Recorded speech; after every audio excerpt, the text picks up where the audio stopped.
Bonjour à tous et bienvenue pour un nouveau numéro de 100% Quintet. Les réunions à Vincennes s'enchaînent en cette fin de semaine puisque de jeudi à dimanche tous les Quintet Plus auront lieu sur l'hippodrome de Vincennes et donc démarrons avec celui de ce jeudi 5 décembre, le prix Jean Boileau auquel on rend hommage ce jeudi, l'homme de Punchy qui nous a quitté bien trop tôt, l'ancien prix de Blois, départ donné à 13h55 avec des concurrents que vous connaissez bien, des trotteurs qui n'ont pas gagné 550 000 €, des chevaux d'âge, une course européenne où les concurrents vont devoir parcourir les 2100 mètres de la grande piste. Départ à l'autostart. Voici tout de suite le tableau des partants avec l'As Guélando Fort qui a laissé une bonne impression après sa disqualification en dernier lieu. Maintenant, même s'il y a d'autres priorités, il ne faut pas le négliger pour une petite place. Le 2 Galileo Bello est un bon cheval. Il a remporté cet été le prix de New York à Enghien. Maintenant, il n'a pas été revu depuis plusieurs mois, raison pour laquelle nous ne l'avons pas retenu. Le 3 Inexcess Bleu, vous le verrez, sera notre favori. Le 4 Inébial Tuileries est une véritable bête inquintée, hein. Il fait toutes ses courses lorsqu'il est défait à des 4 pieds, il va falloir encore compter avec lui. Le 5 Bordeaux-Est vient d'intégrer les box de Vincent Martens, le cheval reste sur 3 disqualifications, il a besoin de rassurer. Le 6 Bilo Jepson revient sur un parcours qu'il apprécie, il sera associé à Jean-Michel Bazir, attention à lui. Le 7 Hidalgo de Noé n'a pas pu se mettre en évidence dimanche dernier dans le prix, dans la finale du Grand National du Trot, il sera associé à Franck Ouvry, il se plaît sur les 2100 mètres départ à l'autostart. Maintenant, il ne peut ambitionner qu'une 4-5e place. Le 8, Hip Hop au Fort revient progressivement à un bon niveau, le vainqueur du prix de Bretagne il y a 2 ans. Maintenant, sur 2100 mètres, ce n'est peut-être pas son parcours fétiche. Avec le 8, il va falloir que ça se passe bien. À l'extérieur de la première ligne va s'élancer le 9 Ibiki Duel qui a été décevant dans la dernière étape du GNT à Toulouse. Il a fait l'impasse sur la finale pour courir cette épreuve. Attention à lui malgré son numéro à l'extérieur. Passons à la seconde ligne avec le 10 Cashbank BG qui a un peu besoin de rassurer. Elle n'a pu passer la vitesse supérieure la dernière fois dans le prix de Montignac-Charente. Maintenant, on ne peut pas la condamner pour une 4-5e place. Le 11, Deus Zach s'est bien comporté dans le prix Marcel Leroy, dans lequel il a terminé 5e. Sa position en seconde ligne peut lui permettre d'accrocher une place en fin de combinaison. Le 12, Harley Gemma était bonne deuxième la dernière fois d'Annibal Tuileries dans le prix de Montignac-Charente. Désormais, elle n'est peut-être pas aussi performante sur les parcours de vitesse, c'est ça peut-être le petit hic. Le 13 Kentucky River doit être absolument repris, c'est un bon cheval suédois qui doit avoir la pointure d'une épreuve de ce genre. Le 14 Fougue du Dollar est à écarter, c'est une jument plus connue sous la selle, elle est ferrée, on la regarde. Le 15 Cocaoli, c'est le seul, le deuxième 50 de la course après Deus Zach. Maintenant, il effectue une rentrée, ce pensionnaire de Thomas McVist qui avait remporté le prix de Perreux cette année.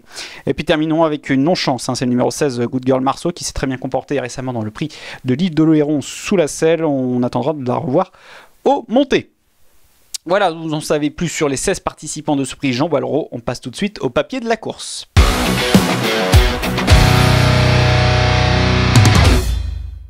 Le papier de ce joli Quintet Plus en démarrant par celui qui sera notre préféré, Inexcess Bleu, le représentant de Michel Gallier qui est dans son jardin sur l'hippodrome de Vincennes. C'est un super cheval qui avait qui s'était notamment distingué à la fin du mois de mai en remportant une épreuve sur la cendrée parisienne. Depuis, il a surtout dû se contenter de places, notamment la dernière fois dans le prix du Languedoc qui était très relevé. Le 9 novembre, on va la revoir cette course où Inexcess Bleu était venu en tête à un peu moins d'un tour du but avant d'être relayé par It's Dollar Maker qui est récent vainqueur de la finale du Grand National du Trot.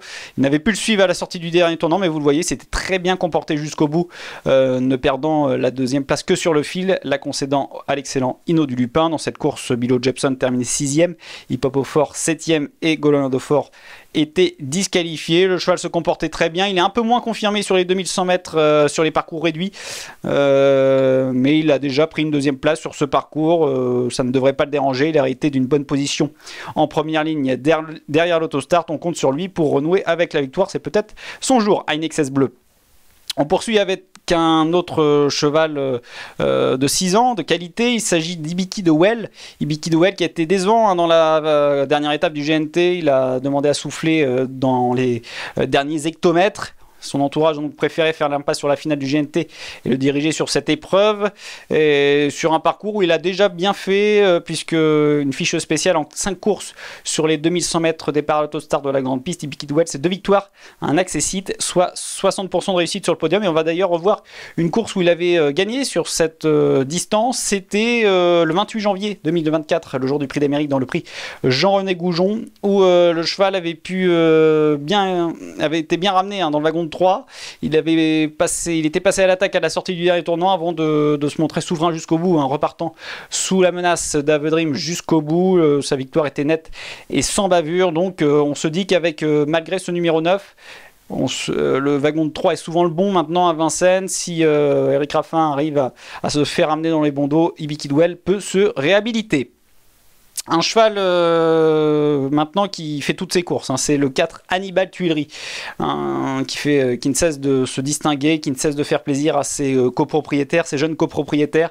Le cheval vient de s'imposer dans un quintet plus, c'était le 18 novembre dans le prix de Montignac-Charente. On va revoir cette course où le cheval avait été ramené sur un plateau par Harley Gemma depuis la montée, et quand il se fait ramener comme cela, c'est un cheval qui donne toujours un coup de rein incisif pour finir, et c'est ce qu'il avait fait pour dominer donc Harley Gemma, qui était bonne deuxième. Cashbank BG était septième dans cette épreuve, alors que Kentucky River lui s'était élancé au galop. Hannibal Tuileries qui a également des références sur la courte distance, et puis il sera une nouvelle fois associé à Mathieu Abrivard, et déférer des 4 pieds avec Mathieu Abrivard, c'est tout simplement parfait pour ce Hannibal Tuileries, puisqu'en 15 courses, il compte 9 victoires avec Mathieu Abrivard et déféré des 4, 6 places, soit 100% de réussite à l'arrivée. Vous pouvez donc le prendre en base de jeu. On poursuit l'étude de ce quintet avec le 13 Kentucky River qui s'est lancé au galop pour son retour sur notre sol, donc dans le prix de Montignac-Charente, remporté par Hannibal Tuileries, un cheval qui s'était distingué en prenant une bonne 4e place en début d'année sur la grande piste de Vincennes dans le prix de Brest, qui avait été remporté par It's $. Maker. C'est un pensionnaire de Daniel Redden qui n'est autre que le tenant du titre de cette épreuve avec Glamorous Rain, et puis c'est un cheval qui a de belles référence en Suède cette année, en tout cas en Scandinavie, puisqu'il a notamment terminé deuxième du Paralympien Travette remporté par Nias Prince. Il a également terminé deuxième du Grand Prix d'Oslo, s'intercalant entre Banderasby et Joviality. Le départ lancé devrait normalement l'avantager. La dernière fois il s'était lancé au galop à la volte, et s'il se fait ramener dans les bons dos, Kentucky River normalement peut lutter pour les premières places de ce rendez-vous. Et puis on termine le papier de ce quintet plus avec le numéro 6, Bilo Jepson, un cheval qui a surtout dû se contenter de petites places ces dernièrement. Maintenant il a des références, il s'était imposé notamment sur tapis vert dans le prix des Cévennes l'année dernière, et puis il va revenir sur un parcours qu'il apprécie, puisqu'en 9 tentatives sur ce tracé, c'est 2 victoires et 5 places, soit 78% de réussite à l'arrivée pour ce Bilo Jepson, entraîné par Vitalio Ciotola, qui le confie pour l'occasion à Jean-Michel Bazir, cheval qui est capable de finir vite avec un parcours à l'économie. On compte donc sur JMB pour cela. Voilà, c'en est fini pour l'étude de ce quintet plus avec les concurrents en vue. On passe tout de suite à notre choix.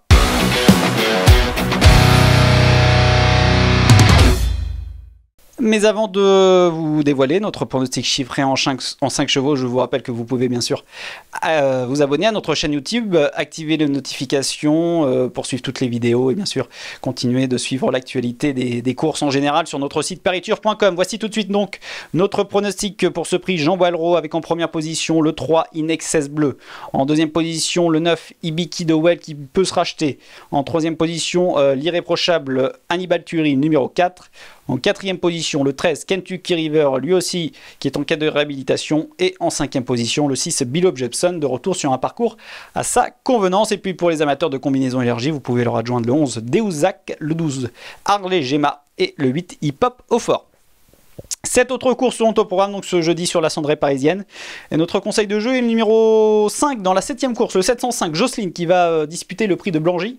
C'est une pensionnaire de la famille Popo qui s'est très bien comportée lors de ses 2 dernières sorties, que ce soit à Cabourg ou à Graines, où elle a terminé deuxième à chaque fois, mais où elle aurait tout aussi bien pu gagner à chaque fois, puisqu'à Cabourg, elle n'avait pu s'exprimer véritablement pour finir, alors qu'à Graines, elle avait très bien terminé, échouant d'un rien pour la victoire face à un pensionnaire de Philippe Dejarre.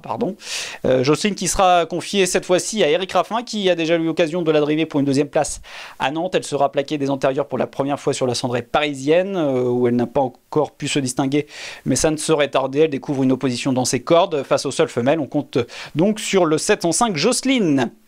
Voilà, c'en est fini pour ce nouveau numéro de 100% quintet. Je vous souhaite de bons jeux, et vous dis à très bientôt.